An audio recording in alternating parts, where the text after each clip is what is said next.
Dan kalau kita boleh panjangkan sedikit tentang tauhid rububiyah dan uluhiyah ini, pesan kita adalah baca tafsiran para ulama yang muktabar. Ya betul, para ulama memang bahkan Imam Ar-Razi sendiri kritikal dengan budaya-budaya pemujaan kubur. Betul. Kita tahu benda Betul. Keras bahasa dia. Keras bahasa, amat keras. Kan? Dan bukan Ibn Abdul Wahab sahaja yang kritis dengan pemujaan kubur. Ulama-ulama lain pun kritis. Bahkan bukan daripada aliran Salafi pun, bukan daripada aliran Wahabi pun kritis. Tapi mereka tidak melakukan apa yang dilakukan oleh Ibn Abdul Wahab. Jadi pesanan kita adalah baca tafsir itu dengan satu bacaan yang menyeluruh, kajian yang menyeluruh, dan lihat kepada realiti masyarakat Arab berdasarkan dapatan-dapatan terkini. Saya jujur, saya kagum dengan dapatan-dapatan tentang tamadun masyarakat Arab kuno, Arab jahiliyah, before pre Islamic Arabi, yang didapati daripada ilmu kita melihat kepada tulisan-tulisan batu, ukiran-ukiran batu di Arab Saudi. Yang mana ini memberi kita pendedahan kepada bagaimana akidah masyarakat Arab ketika itu, bagaimana tamadun masyarakat Arab kita, apa kepercayaan mereka. Dan ini semua pasti akan membawa kita kepada bahawa masyarakat Arab dahulu amat tidak mengenal Allah SWT sebenar-benarnya. So jangan berpada dengan nukilan buku ini. Sumulkan awak punya gapaian dan dapatan. Qul siru fil ard fanzuru. Lihatlah ke alam realiti, lihatlah ke alam dunia, lihatlah semua dengan kacamata yang kolektif. Dan semua ini saya dapat kalau kata buku ini, masing-masing ada tradisi buku, masing-masing ada tradisi of their kitab-kitab. Ini kalau kita bagi nukilan ini, mereka akan bagi nukilan buku itu. So ilmu ini bukan sekadar buku saja. Look kepada realiti. That into reality.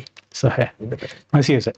Jadi tadi Ustaz kata antara batu-batu asas yang membuka jalan Ustaz menerima unsur-unsur radikal ni adalah pertama sekali pemahaman tauhid dan syirik yang dibawa oleh Syekh Muhammad Abdul Wahab. Apa lagi Ustaz? Selain pemahaman tauhid dan syirik, tadi Ustaz ada sentuh tentang konsep al-wala' wal-bara'. Ustaz ada sentuh beberapa konsep tadi, mungkin Ustaz boleh perpanjangkan lagi. Okey, daripada dia sebenarnya istimdad. Maksudnya dia adalah perpanjangan daripada konsep itu. Bila kita percaya kepada tauhid rububiyah uluhiyah ni, so kita akan kata orang-orang yang tidak berdoa kepada Allah dan berdoa maksudnya menyeru tawassul istighasah ni lah. Tawassul istighasah. Lebih kita fokuskan pada istighasah tu. Dan ada juga dalam kalangan ulama yang kata istighasah dan tawassul dalam bentuk istighasah. Memang itu ada. So sebenarnya fikirkanlah tawassul dan istighasah. So, kita akan cenderung menganggap mereka sebagai musyrikun. Syirik yang bukan Islam lah, bukan syirik asghar, tapi memang akbar. Memang akbar. Syirik akbar. Memang. Ini tak perlu segan-segan lah. Kalau orang nak attack saya ke apa, tak payah segan-segan nak. Jangan nafi, don't deny. This is core kita punya ajaran dulu kita punya ni, kata kan. You deny, you're putting yourself in trouble. Kan? Kalau awak deny, awak jadi sufi lah. Kan? Awak jadi sufi lah. Kan? Dia tak kafir. Kan? Belasan yang akan terang dia. Kalau Muhammad bila jumpa awak pun, dia dah lama dia kafir kat awak. Kalau tak cakap macam tu. Kan? Maksudnya orang yang istighatsah kepada sesiapa pun, bahkan Nabi SAW kafir. Kan? Orang yang istighatsah kepada Nabi SAW kafir. Kerana telah mengalihkan salah satu bentuk ibadah kepada selain Allah SWT. So, itulah dia iskal yang dinyatakan tadi, iaitu ta'rifan ibadah itu sendiri. Ta'rifan ibadah itu sendiri. Yang mana kita ada dua aliran yang mana satu aliran jumhur, majoriti ulama yang kata aliran ibadah ini dia adalah memerlukan kepada satu i'tiqad rububiyah dalam jiwa. Ini asas. I'tiqad rububiyah dalam jiwa. Manakala Ibn Taymiyah kata tak perlu ada rububiyah pun.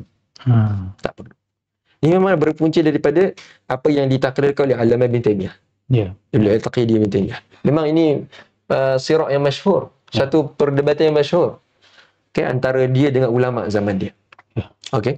Jadi pemahaman tentang ibadah ini, bila kita faham ibadah tu tak perlukan rububiyah pun. Ibadah tak perlukan rububiyah langsung. Kan? Maksudnya orang yang seru kepada Nabi, orang yang seru kepada wali Allah Subhanahu Wa Taala, tanpa sebarang takwil. Dia tak etikat rububiyah pun. Tak ada. Tak ada rububiyah. Tanpa sebarang takwil. Tanpa perlu tanya jahil ataupun tidak. Ni saya fokuskan kepada pemahaman Muhammad bin Abdul Wahab. Okey. Sebab Ibn Taymiyah masih lagi secara praktikal dia ada memberi uzur. Walaupun bahasa dia pun kasar. Dalam Iqtidah Shiratal Mustaqim. Ibn Al-Qayyim dalam I'lamul Muwaqqi'in. Bahasanya agak kasar juga. Dalam mengatakan majoriti orang telah mengikut jalan kesyirikan dan sebagainya. Tapi practically dengan orang-orang tu mereka masih lagi memberikan uzur Ibn Taymiyah. Bersama Al-Bakri. Risalatun Firaddi Al-Bakri, Risalatun fil Istighathah. Dia memberi uzur kepada ulama-ulama zaman dia kerana kalian jahil, kata Ibn Taymiyah. Kalau ikut syarat Muhammad Abdul Wahab dah cukup syarat lah untuk dimurtadkan. Ya, dia cukup syarat untuk dihalalkan darah. Untuk dihalalkan darah. So Ibn Muhammad Abdul Wahab, kita nampak dia tak ada benda tu. Dia tak ada memberi kejahilan atau memberi takwilan, memisahkan antara rububiyah, uluhiyah. Tak ada. Kan? Lagi satu, dia tidak memisahkan di antara rububiyah dan uluhiyah. Of course, dia ikut Ibn Taymiyah. Yang kedua, problem dia tidak memberi uzur kepada orang yang jahil, kepada masses, kepada orang awam. Dia tidak memberi uzur kepada orang awam. Yang mana orang awam ini, mereka supposed to be orang awam ni, mereka ada pemisahan itu. Mereka nak Allah Subhanahu Wa Taala sebenarnya. Mereka nak Allah Subhanahu Wa Taala. Akan tetapi mereka pergi kepada wali dan syekh sekian-sekian kerana mujarab. Kerana ini adalah dekat dengan Allah Subhanahu Wa Taala, kerana Allah sayang mereka, kita pergi kepada mereka, kita beritahu supaya dia doa kepada Allah Subhanahu Wa Taala. Dan seperti ini, amalan-amalan seperti ini, doa mustajab dengan berkat tu Syekh, amalan-amalan seperti ini dianggap syirik akbar di sisi Syekh Muhammad Abdul Wahab, yang mana sebahagian ulama dalam zaman dia mengatakan tak pernah ada ulama pun cakap macam ni, melainkan Ibn Taymiyah. Dan memang benar pun kan? Memang benar pun. Sebab itu Abdullah bin Fairuz, Muhammad bin Fairuz dalam kalangan Hambali di Al-Ahsa. Era Muhammad Abdul Wahab. Abdullah bin Abdul Latif. Diriwayatkan guru dia sendiri. Abdullah bin Abdul Latif, seorang faqih Syafi'i di Al-Ahsa. Yang mana diriwayatkan oleh Ibn Ghanam, Ibn Bishr, Muhammad bin Wahab pergi kepada Ahsa dan belajar mazhab Syafi'i dengan orang seperti Ibn Ghanam, Ibn Bishr ni musuh Syekh Muhammad Abdul Wahab, Ustaz? No. Dia adalah Wahabi pekat dan endorse Muhammad Abdul Wahab sendiri. Sebab itu saya share dekat Facebook saya buku-buku dia orang. Ibn Ghanam, Husain bin Ghanam Al-Maliki, mazhab Maliki. Akan tetapi dia adalah seorang Wahabi yang kuat. Amat kuat. Dalam buku Tarikh Najid, Rawdatul Afkar wal Afham oleh Ibn Ghanam. Ibn Bishr juga, tapi Ibn Bishr ada sikit lembut sedikit, walaupun kewahabian dia memang tidak boleh dinafikan, dia disangkal. Dia ada lembut sedikit. Dah macam second wave, Ustaz? Ya, gelombang kedua. Sedikit. Nak pergi ke second wave pun taklah. Cumanya nak katanya tak pernah dilakukan oleh, tak pernah diperkatakan oleh ulama sesiapa pun kecuali Ibn Taymiyah. Dan Ibn Abdul Wahab copycat Ibn Taymiyah. Copy Ibn Taymiyah. Dan memang betul pun. Ulama mazhab Syafi'i bukannya cakap kerana perseteruan di antara Syafi'i dengan Hambali yang lama, sebab Syafi'i Hambali memang ada perseteruan yang lama sejak fitnah Hanabilah lagi. Memang ada perseteruan disambung era Ibn Taymiyah, sambung oleh As-Subki lawan Syafi'i, Taj Subki lawan Taqiyuddin Ibn Taymiyah. Itu memang kita tahu, memang perseteruan. Ahmad bin Ali Al-Qabbani mula dalam Faslul Khitab menyerang Ibn Taymiyah, menyerang Ibn Abdul Wahab, menyerang Muhammad Abdul Wahab. Abdullah bin Abdul Latif Al-Ahsa'i serang Muhammad bin Abdul Wahab. Dia kata tak pernah. Ibn Afaliq dalam ini tadi saya sebut Syafi'i. Ibn Afaliq Hambali. Dalam Tahakum al-Muqallidin. Ibn Afaliq Hambali. Diserang Ibn Taymiyah, dia kata tak pernah ada orang faham macam ni. Ni bid'ah. Tak pernah ada orang faham macam ni, dan betul pun. Ibn Taymiyah dan Muhammad Abdul Wahab ini membawa satu benda yang tak pernah ada orang tahu. Mensyirikkan orang yang pergi ke kubur, mensyirikkan orang yang pergi bertabarruk ataupun bertawassul atau beristighatsah di kubur.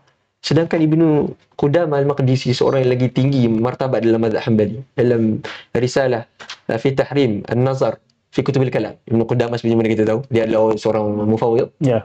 Dan ada lontaran-lontaran tajsim kepada beliau. So dia tulis risalah fi tahrim an-nazar fi kutubil kalam. Dia kata buku tu melarang tengok kitab-kitab kalam, tapi buku tu kalau kita tengok pada halaman ke-40, tak silap saya, dia kata di antara amalan-amalan yang ahli sunnah buat adalah menziarahi maqabir dan masyarakat untuk tabarruk, dan di sisi orang saleh terpecahlah segala kesusahan, mustajablah segala doa dengan berkat mereka. Jadi seperti ini. Kalau kita bawa sekarang, dan saya pernah bawa dalam status saya, Hanabilah dan kubur. Orang semua pakai kata, dah jadi kuburi ke Ustaz Adam kata. Dah jadi pembela syirik. Dia tak perasan dia mengkuburikan siapa sekali. Dia tak perasan dia mengkuburkan siapa. Tak perasan dia kuburkan siapa. Bahkan Ibn Taymiyah sekali, kalau kita lihat dalam Iqtidah Siratal Mustaqim tu, ada kalam-kalam dia yang saya meremang rumah Wahabi kalau baca. Ya, betul. Dua-dua lah. Ibn Taymiyah, Ibn Qayyim. Kan? Ibn Taymiyah, Ibn Qayyim, dua-dua. Ada benda yang saya sharekan pun tentang kasyaf, tentang apa orang itikad orang kepada Ibn Taymiyah. Orang tak percaya. Maksudnya Salafi dia akan deny. Tak adalah macam tu, tak adalah macam tu. Ibn Taymiyah tak cakap macam tu. Kalau Ibn Taymiyah cakap pun, kita takkan teragak-agak untuk kata, itu salah. Oh, dia setakat berhenti salah je lah. Dia tak berani nak pergi lebih. Kita takkan teragak-agak kata salah. Kerana apa? Kerana mindset yang dia orang letak, ini dah betul. Tak ada apa-apa yang boleh cabar benda tu. Nothing can challenge that.